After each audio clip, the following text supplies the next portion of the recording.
Hello and welcome to HenryTheJedi.com like you've never seen it before, alright? Welcome guys, and of course my name is Henry the Jedi.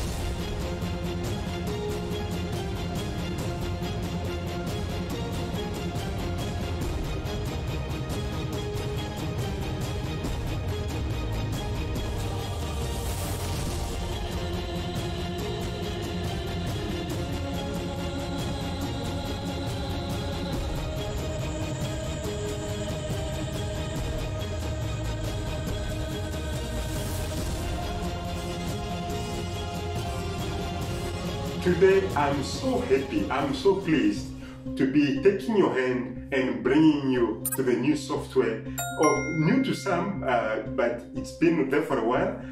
Today is the day when I'm gonna grab your hand and then take you along with on this new journey of discovery of this beautiful, amazing software called Houdini by the company called SideFX. I think they're based in Canada. Alright, so today guys will be such an interesting journey. I'll be taking you through the process, this very basic to medium level introductory course on how to model a light bulb inside Houdini. Alright, which light bulb am I talking about? Well, I've got one here that I'm actually using to light myself up, and it's also on my side.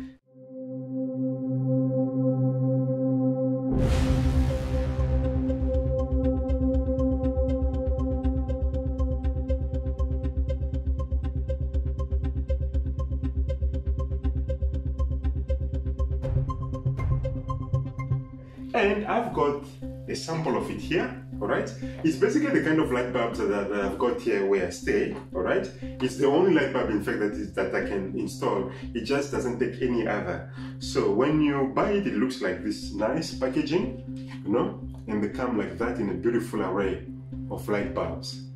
Alright, you see that? And then of course with me here, I've got the bulb itself, alright? It's beautiful, isn't it? Basically, I think it's designed in such a way, number one, to look stylish, and also to beam out as much light, and of course with as little energy being consumed as possible. Alright? So I will show you every step of the way how to model this entire light bulb. You see it there? Okay? And let's see if I can bring it closer. Alright. So this will be hopefully a new way of introducing tutorials and so forth, where you know it's much more engaging than before, than just me sitting and then telling you, hey, welcome to the tutorial and so forth. So hopefully this will of course make things more engaging to you, my viewers. All right. So yeah, without much further ado, grab your seat and thank you for even joining me on this journey of creativity. Alright, my name is Henry the Jedi, and I'm so pleased to introduce you to SideFX Houdini software.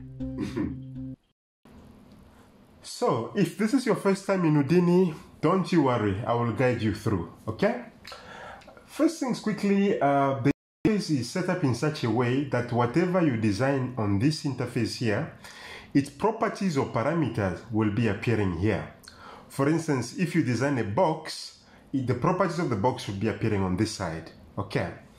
All right. And then for those of you who are worrying about what kind of units does Houdini use, whether it's meters or centimeters, well, we can just set them up by going to Edit and Preferences. And let's just go to, General User Interface. Okay.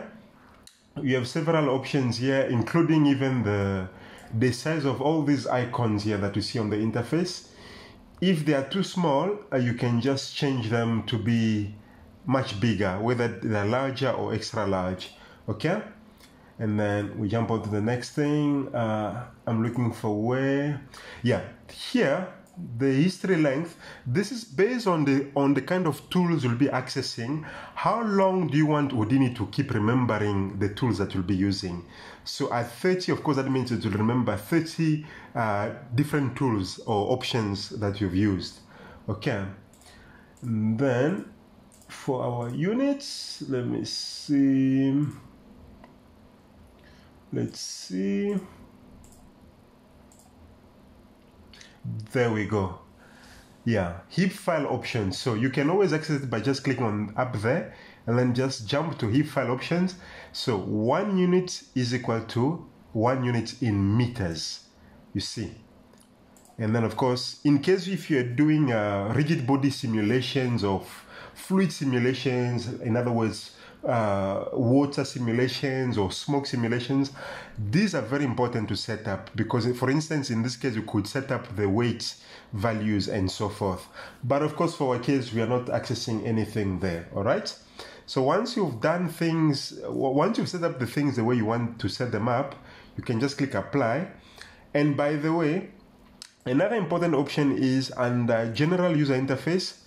When we go and look for textures or images to apply in the file browser, you want to turn on this option here, which says show images for image files in file browsers. If you don't turn this option on, when you're looking for the files in the file browser, you will just see the file names instead of the file browsers themselves, okay? The file objects themselves, the thumbnails of the images, okay? So we do that and then we click apply and we click accept. All right, so first thing first, of course, just like if you're coming from another modeling package, for instance, for me, I've been using 3D Max and Maya for a while. So the first thing, of course, we have to do is we have to create a plane which is going to hold this image as a reference image, okay? And we also have to check its properties. So we are going to check the file information.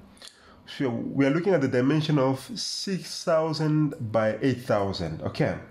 So back in Houdini, we're going to design something with similar dimensions. So let's switch here. Let's click here on where it says perspective, set view, and set it to front view, all right? So this will then give us the front view, all right? Then we're going to go to this window here, to this panel here, where you can see the objects, the tree view, the material browser. Don't worry about all of those. And by the way, don't let the interface confuse you. Please follow as I'm doing the steps, okay? Don't jump, unless you are that advanced, you can jump around and get ahead of me. But if this is your first time in Houdini, I'm trying to make sure we all get through at the same pace, okay? So we are gonna be working from here, because here, as you can see, it's OBJ. So this is basically where you load all your objects. And if I click here, you'll see there is IMG. This is if it's doing things related to images. There is MET. This is where the materials will be kept. You see, this is CH. This is where your channel operators, whether it's sound effects and so forth. This is out. This is where we do the rendering. And the shop is also where we also do materials. That's why I said, please don't jump around too much. If this is your first time, stay with me here, okay? And then, so we are in the OBJ mode, because why? This is where we create objects. So it's also called the network window, all right? So to create an object, there are two options. It's either you can just control click on an object from here. So in other words, if I hold control and I click grid, you see, it has created a grid object right there. So this is for all your most common objects, which is under the create tab. Okay. So that is one way to create an object. And if you see an object like that, if you double click, you see, you're able to see its content. It's keeping a grid. Okay. A grid is basically like a flat plane. Let's jump here where it says front view, set view, perspective. You see. This is what it has created. You see that? If you go to the top level of the object trees, you see. Basically, this works just like a Windows file explorer. When you double click, you see. If you can't double click anymore, that means you've reached the lowest level of an object, of what the object actually really is. It's a grid.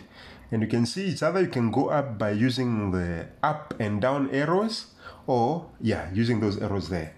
So to delete an object like this grid, I'm just going to highlight it and delete it. Okay.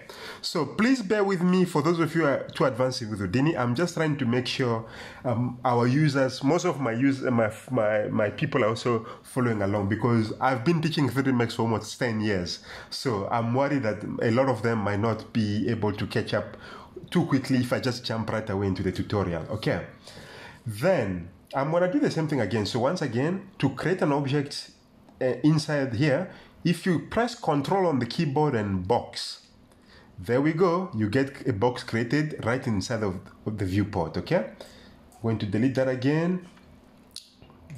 If I press Control, click on the torus, of course, it creates a torus there. Okay, now I prefer to create things from here. Why? Because I just like doing things the hard way, because that is how I was able to master what I could with Houdini. Okay, so to create things from the network editor window, we are going to right click on anywhere on an empty field here. And then the objects, you will see, of course, there are all kinds of objects, because remember, this is Houdini we are talking about. This is the mother and father of visual effects softwares, and not only visual effects, but also even modeling, as you're about to see. All right, because you can see it can create characters, it can do constraints, crowds, dynamics, hair, everything. And mind you, it can do all of that without basically a plugin. Okay. So what we are looking for is primitive, and we are going to look for a grid, and you just click anywhere, and there we go. The same thing we're able to create by clicking on Control and clicking there is the same thing we're able to access to have created here. All right, and then to navigate around your view, there are several options. Okay, you see this button here. You see it? It says there, View. If you click that, and then you hold the mouse wheel, you're able to pan left or right. If you hold the mouse right button, you see, you can zoom in or out. If you hold the mouse left button, you can, of course, rotate. So all that is accessible from this View button here. All right. So let's get into our grid here. Let's just call it a proper, give it a proper name. Call it a reference plane. Okay. And of course, for those of you who've been paying attention, you'll notice, of course, the moment the object was created, what do we have here? Of course, we have parameters that drive this object. Okay. Most of these are very common across all 3D software packages. Okay. To the point where, in fact, let me do this. Let me launch 3D Max. That way I can show you the comparison side by side as to what I'm talking about, okay? In here, we've got the translate. Translate is nothing more than the moving of an object up or left, right, up or down, you see, backward and so forth. So this is the x-axis in Houdini. I'm going to press Ctrl Z. And you'll notice, of course, as you hold the mouse wheel, you are able to change values by increments, whether it's 0.1 or 0.001. That way you get, you know, much more precise movements. You see. Like that way you have much more precise movements of whatever you need to move. All right. And then if you want to reset values here to zeros, you can just right click on one of the labels here and revert to defaults. There we go. This will of course set them back to 0. If you change things here incorrectly and you want to reset that, just right click there and revert to defaults. Okay. Then you'll notice, of course, so those are our translation controls. We also have, of course, the rotation. There we go. This is your x-axis, and you can clearly see with this gizmo here in the scene, it's pointing to you exactly where everything is showing. All right. Now let's switch to, let's make this grid face us directly, because we need it, of course, for the reference image, and of course it has to have these dimensions, 6000 by 8000. Okay. So let's see. What I'm doing there, the equivalent of it in 3D Max is the following. In here, we can create a plane. Basically a plane is like a grid in Houdini. There we go. Okay. And in 3D Max, you see the subdivisions like I have here. You see, I'm able to see the squares, that make up my object. To see that, you see up there, you see that icon over there, it shows you all kind of viewing options. There's a wireframe, you see, shaded bounding box, wireframe with the lines in between that can be displayed. There's hidden line, there's flat shaded, you know, and of course there's smooth wire shaded, which is what I normally use when I want to be able to see the subdivisions in my object. And also, while you are in this view, remember I'm holding the mouse wheel to pen like this. If I press W, you see, I can be able to get in and out of wireframe, okay? So in 3D Max, these properties here of rotation and so forth and translation, if we have created our plane here, and we jump over here to the lighting or shading mode, and let's go for wireframe override. Sorry. Or let me just see, default shading, edge faces. Yeah, there we go. So you see those subdivisions. Now, the difference with this and Houdini is that if you want to move this object, we have to click on the move button, you see? And then 3D Max will activate the X, Y, and Z controls at the bottom there, which we can use to move the object as you can see there. Or, of course, we can also move it there.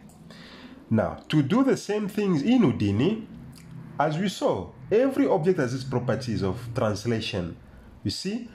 And if you don't want to move the object using those tools, there is the move button here, you see? Move. There we go. You see? We are able to do the same functions even here. And of course, you can see it's updating the values inside there. Let me just undo that. That is the moving. We also have the rotation. You see? And let me undo that. And if you think the axis is wrong, if you want to move an object based on the world axis, because right now it's using the local axis. If I do the same thing here in 3D Max and I move this object here, let me just see. Yeah. If I switch here to, this is the view mode. If I switch to local, you see now, this is the view axis. This is the view axis, of course. If I switch it to local, yeah, now you see, of course, how it will be laid out. So here, if you don't want to use the local axis and you want to use another axis, you can just move your mouse over any of these axes, any of them, and right click and then select align handle and then select world. Okay, you'll notice, of course, now it has turned. If I select the move button, you see, if I move also my mouse, if I move my mouse over one of the buttons there, align handle, if I set it to object, you see, now it's aligned to the object itself. If I highlight again, if I right click and move and select align handle and world, now of course it's a universal, it's a world axis. All right. What we need to do is point this object. Let's first reset everything, reset those parameters there. Let's rotate this about 90 degrees. There we go. And remember, you can always, if I move the mouse wheel inside here and begin to rotate, you see I can go into 10-degree increments and so forth. All right, perfect. And then let's switch to front view. There we go. Now we are, of course, to focus in here. I'm going to select the camera mode again, the camera object. If you want to zoom out of the selected object, which is equivalent of selecting this option here, you see, zoom extend selected. In Houdini, what you do is you must select the object first and then you come here in the viewport and then press spacebar F. That way, of course, we're able to zoom out, okay? Then we're able to enter the properties of this object here, which is the dimension, which are the dimensions. So, and you'll notice, of course, up here we've got the scales. Okay, so just beware, the scale basically controls everything that is contained within the object, you see. All right, and by the way, as soon as we enter, you will notice, I don't know if you can see it, these dots. These dots are nothing more than points. The points display is controlled through here. You see, point display on or off. This, ladies and gentlemen, is basically what differentiates Houdini from every other 3D package out there. Although at first it might sound simple. Because Houdini is able to do anything with points, you know, this is really what gives it its power for me. Alright? In other words, in 3D Max, for instance, let me just give you an example. You see these numbers here. The first one here is display point numbers. If I click that, do you see Houdini is able to show us the number associated to each and every single point on an object? And if we click the other number there, this is a primitives. So primitives, of course, are each of these complete surfaces, you see.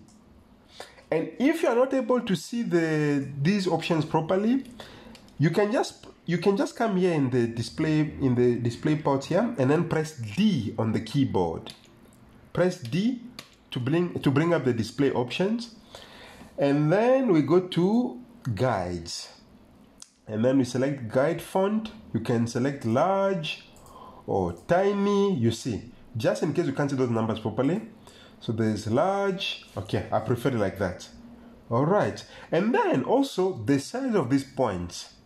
You see mine is set at 8. You can make them bigger, you see that. All that is just to help you see the points properly. So I've had to adjust the points because I'm recording this tutorial on a 4K screen, and I'm sitting quite far away from it. So I had to increase the size so that I can be able to see it properly from where I'm sitting, okay? And also, if this interface is too dark for you, you can just go to, let's just see, please wait.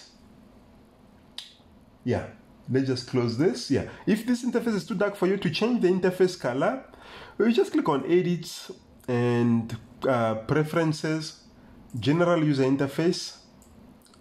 And then from here, you can select, please wait. No, it's not here, not here. Please wait. You have to go to Edit, Color Settings. There we go. Okay, so it's under Edit, Color Settings, and then Color Scheme. You can choose Houdini Light. There we go. You can choose Houdini Pro. You can choose Dark, Light. Okay, it's up to you. All right, but I just prefer the dark one. It makes everything in focus. All right. Okay. So now that we have that out of the way, you can also change the gamma if it suits you and so forth. Okay, so at least it's a very flexible program. All right, let's continue. We're going to turn off these options here. All right, and even the display points for now. All right, so again, as I said, you don't want to change the properties of this object here. Here you just want to leave things like the rotation, the scale, and the translation and so forth to be changed. But once you get in, by the way, the universal scale, of course, this will scale the whole object, okay? So just remember that, all right? So what we do is we get in there, and then we check the properties of our object. It's 6000 by 8000, okay? So once you are in here, you see the difference? From when you are out here to when you enter the object, you see, now you see its properties. Okay, so this will be, I believe, the value on the x-axis, because you can see, of course, which one is the x-axis. So because this is 6 by 8, let's see, I'll enter the 6. There we go, and the height will be 8. There we go.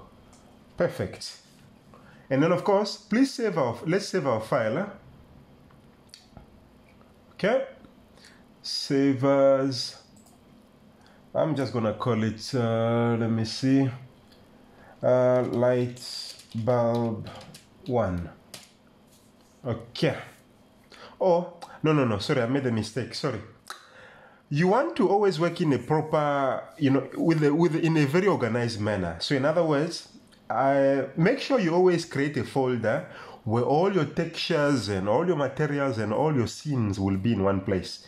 just to stop Houdini from looking around all the time. So I want to click on File, Save As again. I'm just going to paste my address there. Yeah. Okay.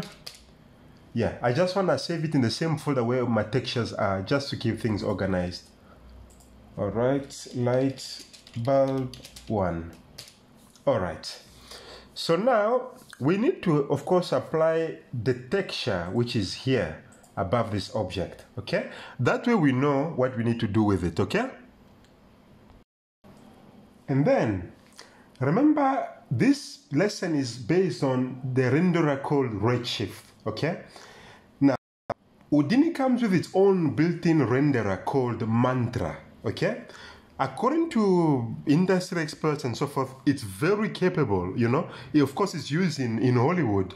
But the problem is, for me, I'm talking about my personal experience, extremely slow, even in the most simplest of circumstances. Okay, so please bear with me, as if you don't have Redshift, just watch how the modeling will proceed. And then I don't know if I'll be able to show how to render it in Mantra, because I almost have never used Houdini's built-in renderer, just because it's just extremely slow for my liking, because mostly it only runs on the CPU. And of course, I've migrated all my renders to GPU for almost 5 years now. I no longer render things on a CPU anymore because of the slow speed of CPU progress. Okay, so here's what we're going to do. We need to create a material that will contain, of course, this texture. So we go where it says OBJ, we go to where it says Matte. Like we said, the moment you are here, you no longer see the grid, right? It's empty. Why? Because this panel only deals with materials. Okay. So we are then going to right click and then select Redshift, and then select Redshift Material Builder. Okay. Then we are going to call this reference bulb. Of course, you can call this whatever you want, but I always like to keep, you know, this naming convention going. Okay, that way I know it's a Redshift material and so forth. All right. Then over here, where it says, you see up here, where it says settings, and then we have to click on edit parameter interface. Okay. Then from here, what we need to do is to be able to load a Redshift texture so that it can display in the viewport, because it's one of the few glitches that Redshift was still battling with integration into Houdini. Maybe the version we are using has resolved that issue. Okay, and then we are looking, of course, for something that will enable us to load a file image. There we go, file image, and then we're going to drag it right at the root. Right at the root of the object. You see there, the root there? Call this texture. Texture. So this name here is the name you will see appear on the label. Okay? And then it needs some parameters that way it can go and find the Redshift. That way it can be able to force, that we can force it to display the Redshift texture. Okay, we are going to click on built-in tags, and then we look for diffuse. It's one of the many crazy tricks I've had to do to integrate Redshift with Houdini. Okay, and then we are looking for after you've entered diffuse and press enter, please select texture hashtag. Okay, texture hashtag. Okay, it's under diffuse texture layers, and then click accept. And click apply and click accept. Now you'll notice, of course, there's a texture label, and then here it's basically what we've just created. This is where we can then load a texture to apply. Again, to access these options, we had to go to the settings and then click on edit parameter interface, and then we dragged the file image into the root. That way it appears here, and then there it is. If I change the name to texture to load, and I click apply, you see it has now updated name. So this is the name we see, and then this is the name that Houdini can see in the code, okay, in the back end. We don't need to worry about that. So we click apply and accept, okay? Then we are going to click on these arrows here, and then of course, time to find the texture. Now, remember what I told you, that when you go to the edit settings, let me just show you again. When we went to edit preferences, general user interface, remember we had this option of show image files in browser. You see, we had it on, that way we can be able to pick up our texture. Remember I told you I'm being organized by saving everything in the same folder, in the same folder as where my textures are. That's why my Houdini file appears right there with this beautiful orange icon loading, okay? My textures are there, but then they're all squashed in. Chances are, because I've got several textures, you see, I think some of them are texture sequences. So I'm just going to untick that, where it says show texture sequences. That way, of course, we just see 1, 1, 1. And then there, I think, yeah, there we go. This is our picture. This is our picture, where it says bulb. This is the picture we're trying to load, and then click accept. Of course, you won't see anything right away, all right? Then you click in here. We are not yet done with creating the texture. Like, this was first the master container of the texture. The same way when we are under OBJ, you see, there's a master holder of the OBJs, and then when you get in, you can actually access individual objects. It's the same way also here under materials. This is the top level of the material library. We then have to get in and then continue our material creation process. This is where it completely differs from the way it creates materials in 3D Max, okay? So we're going to right click, materials, and then we look for Redshift RS material. Sorry, materials, RS material, okay. And then immediately we have to look for a texture to load, which is that JPEG that we need to load. So we're going to right click, textures, RS texture. Big difference between RS texture and RS material, okay. So click on RS texture. Then here you see there is a file name. This is where we tell it which file to load. To see the file, to access the file, we have to go to the master node, and then we're going to copy this root of the texture. You see this open window here where we have our label. Right click and then select copy parameter. Okay. We are going to copy this entire parameter and then feed it into here. Again, this is where Houdini leaves the competition in the dust. Where it says file name, we right click and then select paste relative references. You see, now this texture is relying on whatever is coming from here. You see, and in here, you see what it's loading.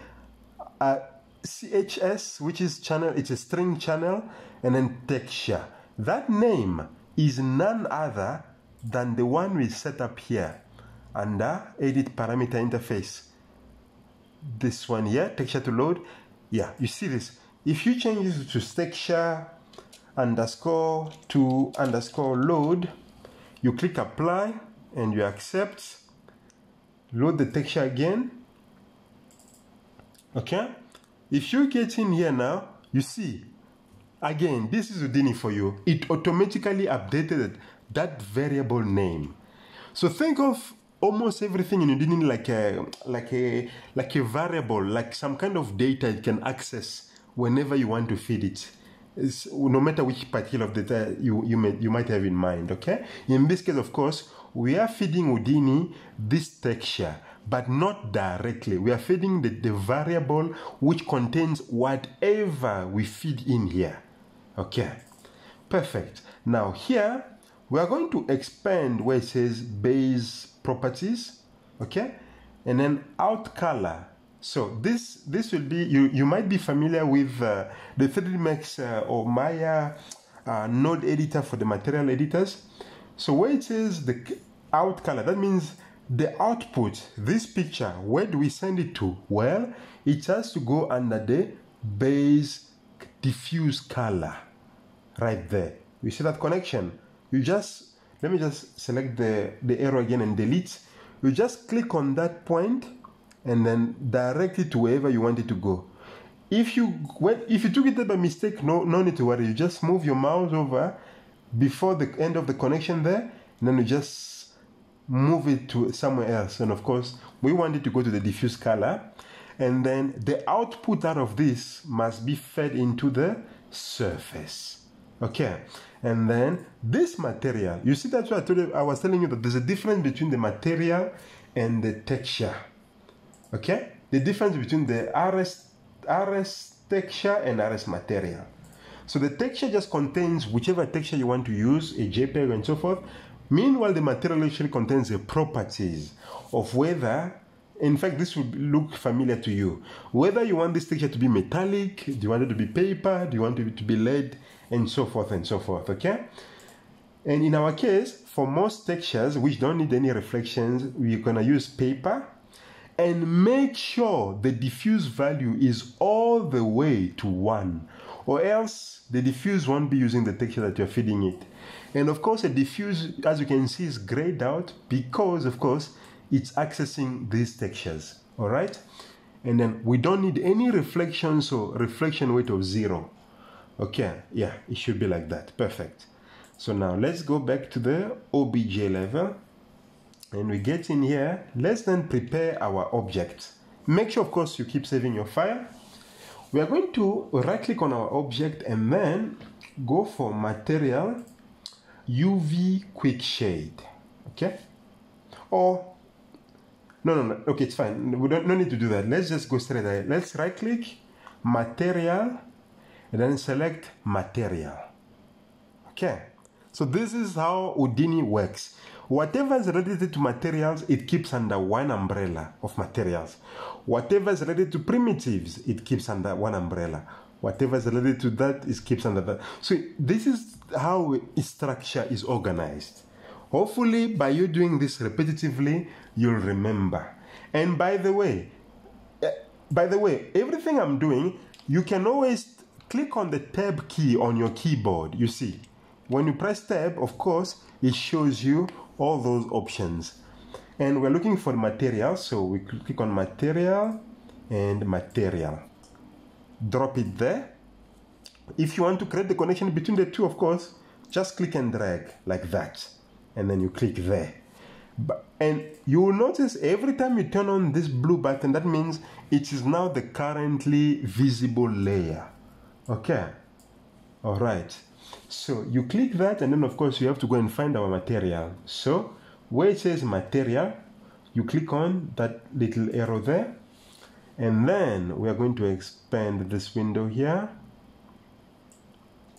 Where it says mat, we expand that, and then there is a material. You see, remember that material which we had created under the mat tab? This is where it's appearing. Hence the importance of always naming your textures and objects properly, because you don't know who else might work on your file. Okay, double click that, then of course you will notice something has happened. But what's the problem? Well, the problem is, number one, we have not yet set Redshift to be our renderer, and this object does not have any UV mapping happening. Okay, so let's go to the out node. Okay, you see that? Out. This is where you set up the renderers. Okay, and then we're going to right click, render Redshift. There we go. Okay, so now we know Redshift will be our renderer. Okay, and then immediately we are quickly going to change some settings, such as the output, AOV. Just click on add there and set this to beauty. Okay, it will be the render path that we'll be using. Beauty. Okay, it will be the render path that we'll be using. Then back to our objects, reference plane, and then of course, let me save my file. Now, as you can recall, of course, when you do materials in 3D Max, when you work in 3D Max, let me bring up my 3D Max once again just to show you the workflow. All right, Because what normally happens is that you create an object like we have there. You see, do you notice how the moment when I go a level 1 up, it loses whatever it's doing at a lower level? Okay, so it works sequentially. All right, let me show you what I mean by having a scene in 3D Max. So what I mean is, if you had your plane here, like the first step, of course, is creating an object. If you were doing this in 3D Max, first you would have created the object and then you would have gone to the Modify tab and then prepared the UV material, the UV mapping. So in other words, with the object selected, you would have gone ahead and applied a UVW map. Okay. And then you will select whether it's a box and so forth. So think about it how we've always done it in 3D Max or Maya. And then here in Houdini, the same principle. So here, we've got our object. What must happen before a material? It must have UV unwrapping. So you will notice, instead of me right-clicking somewhere empty and then going to material and UV unwrapping, I always select the little sphere below a node when I know I want to attach whatever to, just so that it can be below this particular node, so that I don't have to bring it back in again. In other words, I don't want to do this. I don't want to go there, create that, and then move it into position there. I don't want to do that. Let me delete that. It's a waste of time. So I'm going to right click. You see it turns white as I move the mouse closer there. Right click, material. Let's try UV layout. Okay. And let's click on material. Okay. Of course, nothing is still visible. So what we need to do is we are going to, again, click over there. We are going to apply a universal grid just to give us an outline of how the texture is looking. So we then go to material again, and then we are looking for UV quick shade. There we go. Do you see how this, just like that, this has solved our problem? And now you can clearly see what is what. Okay. So this is, in fact, if I turn off the UV quick shade, you see what happens?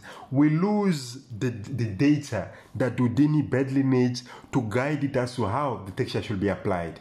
And by the way, observe again. This is when the object was a grid. This is with the quick shade applied. You see, it's basically like a checkered pattern just to guide us as to how the texture is applied. And then we have, of course, UV layout. Okay. Which just applies some kind of mapping. All right. There are several options, by the way. You can either try UV layout, or you can also try material. You can also try UV flatten. You see what happens?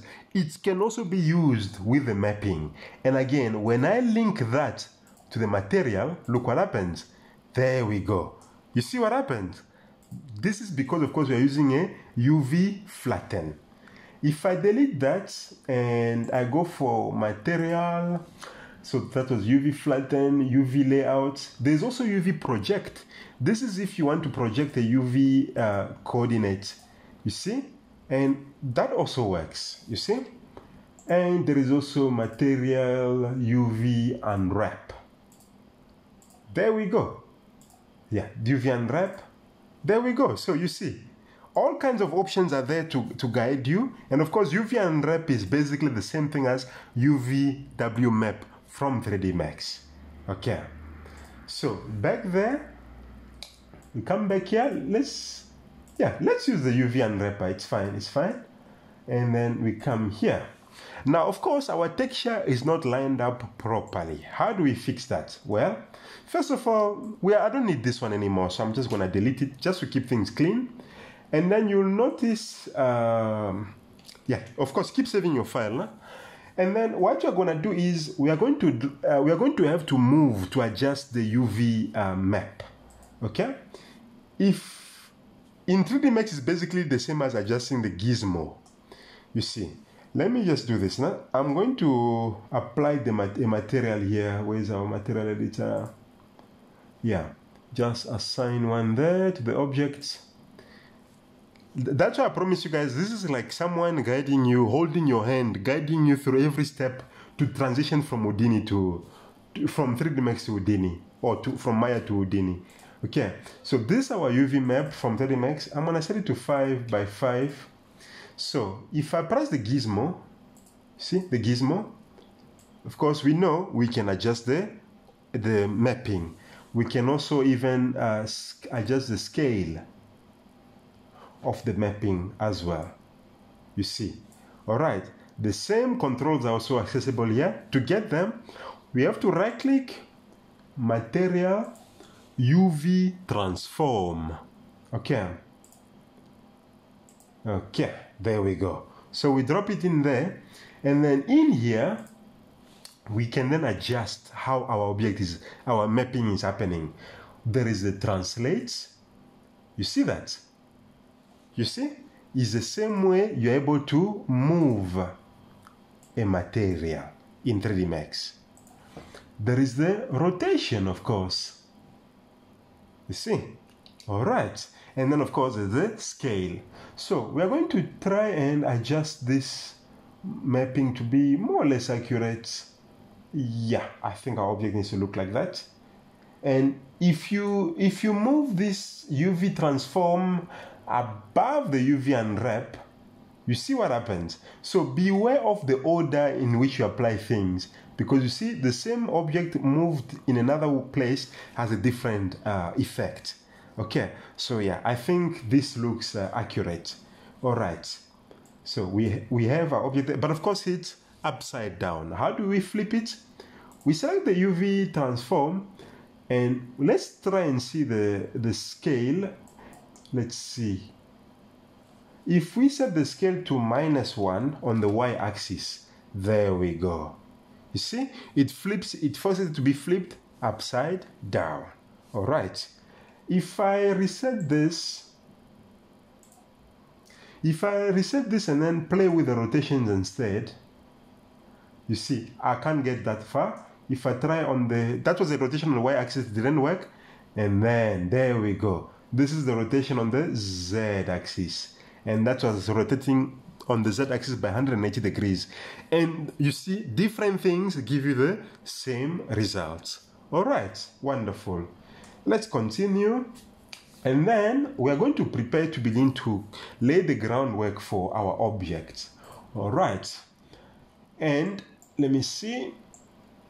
Yeah, beginning with the central cone here, because the aim is, let's try and split it into separate modifiable objects. All right.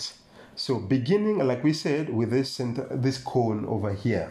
So we are going to get out of this reference plane, because remember, this one is just used for reference, because we can always hide it. You see, we can always turn it on or off depending on how we feel. All right. But first we're going to create primitive tube. And like I told you, if you don't want to go the hard way like that, you can always press tab and just type in tube. But of course, you have to know what you're looking for. Sometimes, like, you can't be looking for, if you're searching here for universe, you see, you can't find the universe here.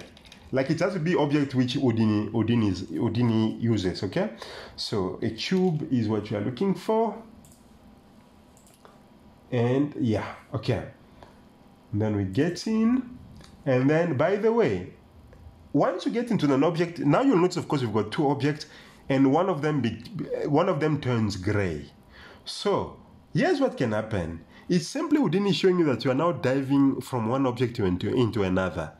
What can happen is that you can tell it to ghost, which is what's happening. It's making other objects look ghostly. Hence, you can see the opacity of the other object has dimmed down. So if you click here and you select hide other object, you see, then you are able to focus on whichever object you've dived into. The moment you get to the root of everything else, they all reappear. You see. So the moment you say ghost other objects, if you go into the reference plane, you see, now our tube has gone a bit invisible. You see, so those are the different display modes inside of Houdini. Let's just call it tube central. Okay. And we dive in. And then, of course, it has to have the same height as the object there. And then, of course, right now it's almost impossible to see through this object to see what actually we need to do. What we are going to do is to reduce its opacity. To do that, we're going to right click and then select Attributes, Point Old, Point Old, Attribute, Point Old. Okay. And then you activate the Point Old attribute. And then the opacity is being kept by the alpha. So what we need to do is we click on where it says keep alpha and then we say add alpha. Okay. And then right click where it's green and then select delete channels. That way, of course, we have control. Now you see, there we go. Now we can play with the opacity of the object. Okay. Keep saving your files, please. And so by playing with this value, we're able to play, of course, with the opacity. You see where it says here front, okay? Let's set the view to perspective just to observe what is actually happening. Go. Of course, by doing that, hopefully we are all able to get a better understanding of what's actually happening. Now, over here you've got different modes of showing your lighting in your scene. Although we don't have any lights in the scene currently. If you turn on this cross here, of course, it disables any kind of lighting. Okay, and then if you go for normal lighting, enable all. Okay, oh sorry, let me see. Yeah, there we go. Yeah, let's go for that one just to see what's what. All right, there's also the one to enable highlights and so forth, and shadows, and then of course there's one for high quality. But there is no light in the scene right now. So I think this one here will work for now. All right. So those options are available by just clicking on those light bulbs. Okay. It's funny that we are designing a light bulb and we're having to click on light bulbs to adjust some settings. All right. Let's continue. And then let's set it back to the front view again. With our front view. Yeah. And then back to our object. Its height needs to be adjusted a bit, and of course its radius as well. Now it's got two radii, so they say in English when there are two radiuses, it's called a radii. Yeah. I wonder if one Jedi is called a Jedus, and two Jeduses is called a Jedi. Excuse the pun. All right, so yeah. Let's just reshape it roughly. And of course, it needs to be moved up a bit. Now, there are two ways you can go about it. One way is you can go out of the object here and change the position along the y-axis. You see, that's the y-axis. Remember, you just move your mouse over your mouse wheel over any of these windows here, and then you're able to change the settings. And of course, we are working on the wrong object. Let's go here. Yeah. So this is the object we're talking about here, the tube central. So yeah, you see, you're able to adjust its position through the settings, but I don't want to do that. You can do that, or you can come here and move. You see, let me just press W to see the wireframe. You see, it then gives you these handles. You see, to be able to manipulate the same values as you can see them updating there. Or you can also use this button here. Okay, let me switch to perspective once again. And again, this again is where Houdini again is just above the rest. Where this button here, this one here, it gives you not only the movement, but also the rotation. And I think even the scaling can also be invoked from this one controller. So it's like a combination of every controller assembled under one roof. So very useful, because you can see with the same controller, you're able to move this object, but also you're able to rotate it without having to go for the rotation and the movement. Okay. And like I said, I'm sure you're also able to call upon the scale option. All right. So I'm just going to reset all these adjustments. Okay. And then back to the camera mode and set view back to front. All right, then the reference plate, yeah, this one, we are free to move it in this view. Yeah, we can move it from this view. I'll forgive you, don't worry, it's not a sin. So yeah, we're trying to sort of position it right in the center of this cone, of this tube here. Okay, then back in our tube, we are going to adjust it from within here. Now, the movement, the rotation and scaling is also accessible within the geometry node here. You see Houdini changes the label based on where you are. So at the bottom of the point, we are going to add manipulate transform. Okay, you see that? Transform. And turn it blue to activate it. And you see the same handles are also accessible. So basically, here's what happens. You've got this master translate, which sits up outside of the object, which controls whatever happens inside the object. Okay, so that is the kind of arrangement that we have in Houdini. Basically, it's like a folder within a folder, each having a different impact on the objects within them. All right, so yeah, let's position it somewhere around there, and then we're gonna go back here and adjust the radius. We're trying to match the tip over there. Let's zoom in fact, and the height can come. Oops. Yeah, this is also then where it gets tricky. You see, I'm trying to maintain a certain height, but then it's shrinking, you know, both the top and the bottom. How can we make sure that when we adjust the height, we're only adjusting the height from the bottom going upwards? Well, again, another one of Houdini's many magical tricks under its hand. What can happen is that we can take the height and divide it by a value of 2, and then take that value and apply it to where this object is actually created.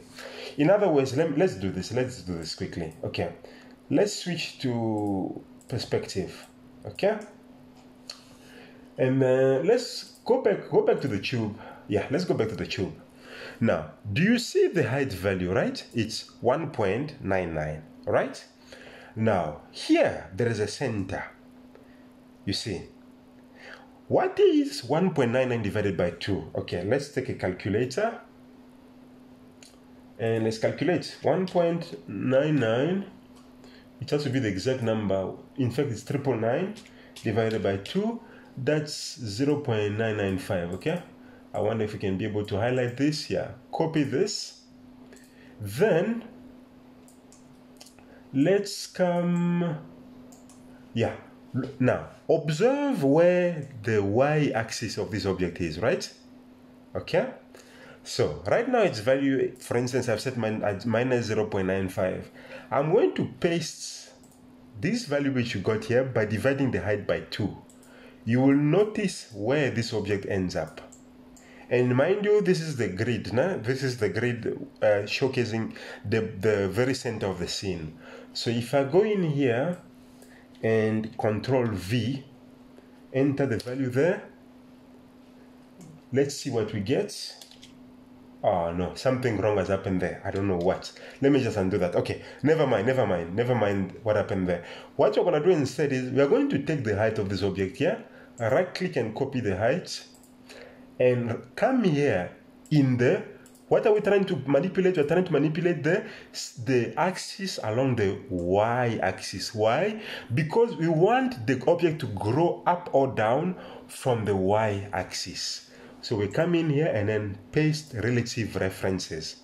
Now, of course, right now, if you were to play with the height value, of course, you get that, right?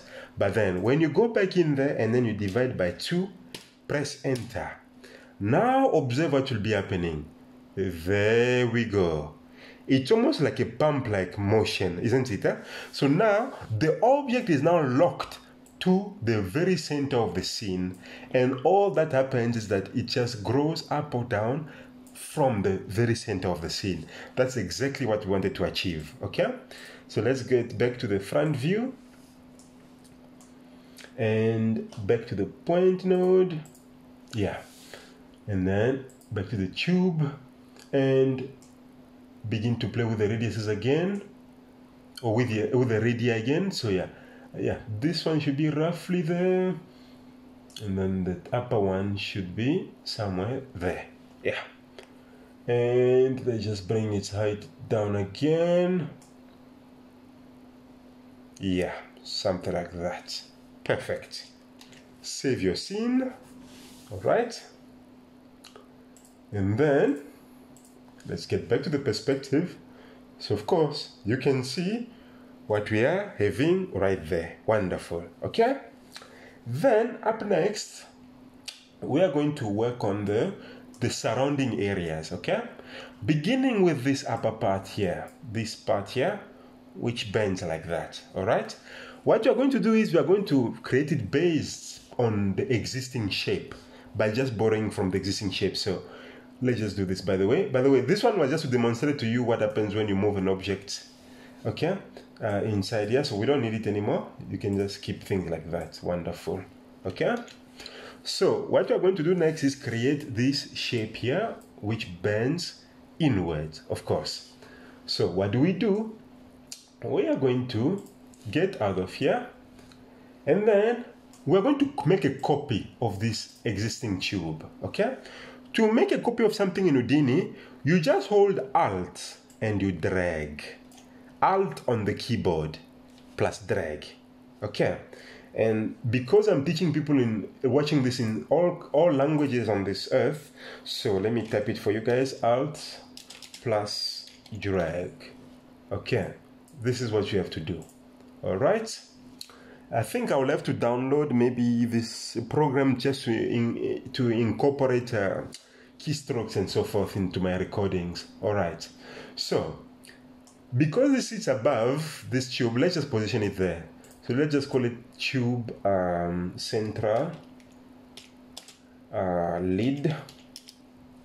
Okay, then we come in here, and then a very useful way of organizing your files or your workflow in Houdini is always, when you are at the end of something, you must always create what you call a null object. Okay, for those of you who've done programming, I've done programming as well, although I hated it.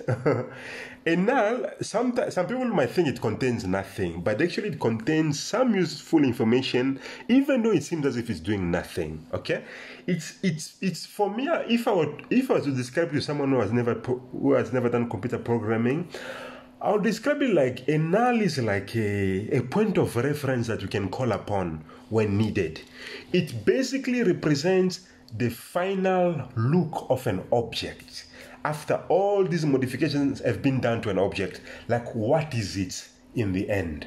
Okay, so the null is basically the final product. All right, so we're going to right click, utility, null. Okay, so like I said, the null represents the final look of an object. Okay, so, and the way to call nulls is because you always want to reference nulls. What I'm trying to say is that from these other objects, we are going to try and call upon this final look of these objects, because we need to use the information for some other purposes, as you're about to see. Okay, and again, this is completely different from just about any 3D software out there. All right, so the way we call nulls in Houdini is we always call it with a capital, with caps lock, out. In other words, OUT. Okay, that way we know this is the final output of an object, and then of course the name of the object. So it's out tube central.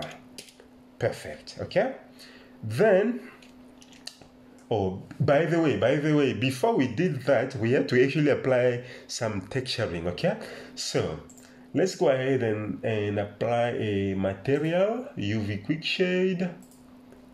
Okay, and you see how the null simply just maintains its position. Wonderful.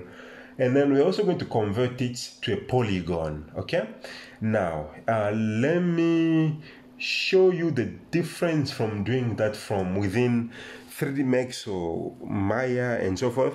What I do know is that in Maya you're able to maintain an object's history.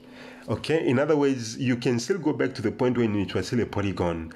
Meanwhile, in 3D Max, when you convert it into a polygon, it's like a destructive process. In other words, there is no going back. Once it's a polygon, and you can't really do anything about it anymore. It can never come back to being a tube that it once was. Okay. Now, the reason why we have to convert into polygons is that because you'll notice that some of the things like the UV quick shade is not applying. It could be because this object it still thinks it's a nub. It doesn't realize that, like, only a polygon, I think, can be able to take a texture. Because if we apply a material, UV unwrap, you see, nothing happens to the object. It's like it's ignoring us. But the moment we come up here, in fact, let me show you something. If we come in here, before the null, if you go to Utility, Convert. This is how you convert things into polygons in Houdini. You go to Utility, Convert. Okay, there we go. And then you see, you choose which type and to which type to convert to. What I was trying to show is that in 3D Max, if you've got the tube,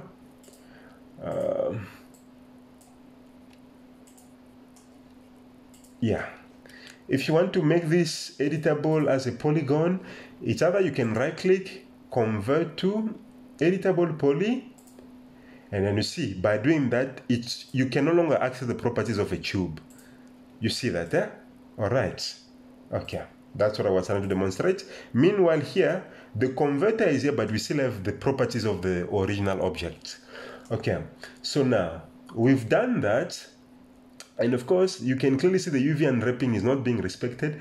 Now, by the way, if you want to turn off any of these nodes, like the transparency, which is controlled, of course, by the point, if you turn off this, if you click on this button here, where it's yellow, look at this, you see, it turns off that mode.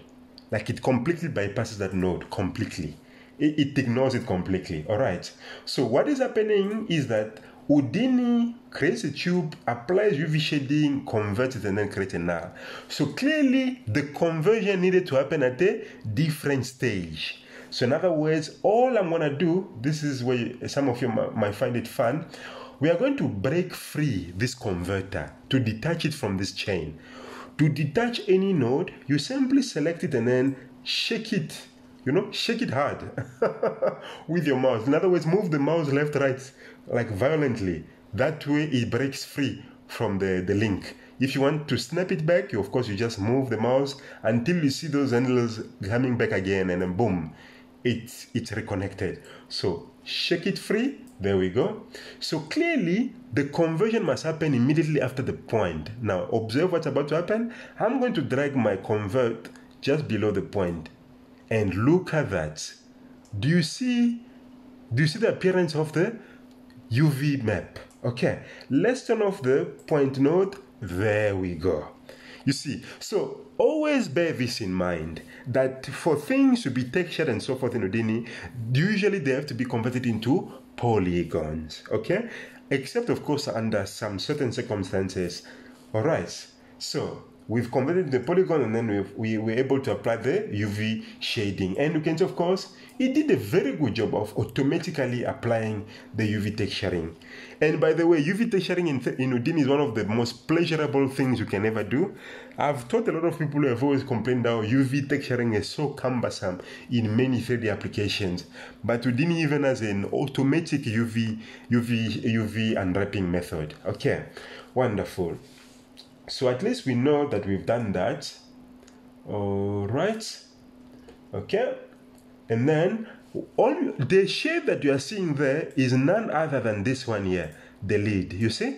Because it's still the original. Remember when we cloned this object, it was still based on this one. Okay? In fact, we can actually delete it for now. Let's just go back here. Okay? And then if your object is looking rough, of course, what do? We are going to, the same way in 3D Max where you add subdivide, like mesh smooth or turbo smooth. In Houdini, we have the same methods where we right click and then polygon and subdivide. Drop it there, and there we go. And of course, it's got depth levels. You see, there we go. You see? So yeah, that's why people, I remember when I started doing Houdini, people were complaining Houdini is not good for 3D modeling. Oh my goodness. I've done all my modelings for the past year or so only in Houdini because it's so much more efficient, because you can go back at any time and adjust whatever you need to. All right, so that is our subdivision, and it's got different options. There is Houdini cut mode, there is open subdiv, and you can see, of course, they each give you different looks. Okay, and anytime you feel as if you're confused, you can just right click on anything, on any parameter, and revert to default. It will always take you back to the original. Okay, great stuff. So we've done that, and then after you've done everything, if you think as if your objects, like your node network, is a mess, all you have to do is just select them and then press L on the keyboard. Let me just, press L on the keyboard, and then it will just line them up perfectly for you like that. Okay, so we go back here, and then we're going to hold Alt and move. Yeah, of course, call this tube lid. Great stuff. Keep saving your file, of course. Now our attention can then come to creating this surface over here at the top. So let's jump in there. Now here's how we are going to create this object. This object that we are going to create will be sitting literally above this one here, the original mesh. Okay, like instead of coming here and then moving it by hand like this, no, we have a much more clever way of designing things in Houdini. All right, so let's get in here, and then here's what you're going to do. And so, get yourself subscribed to my YouTube channel, to my Facebook page, to my Twitter, to my Instagram, because I'll be keeping all those platforms regularly updated as content comes through and so forth, so that you guys can know what am I busy with, which kind of hardware I'm working on, or which kind of project I'm working on. That, of course, you also get to feel like, you know what, there's another artist out there who is also, active. All right.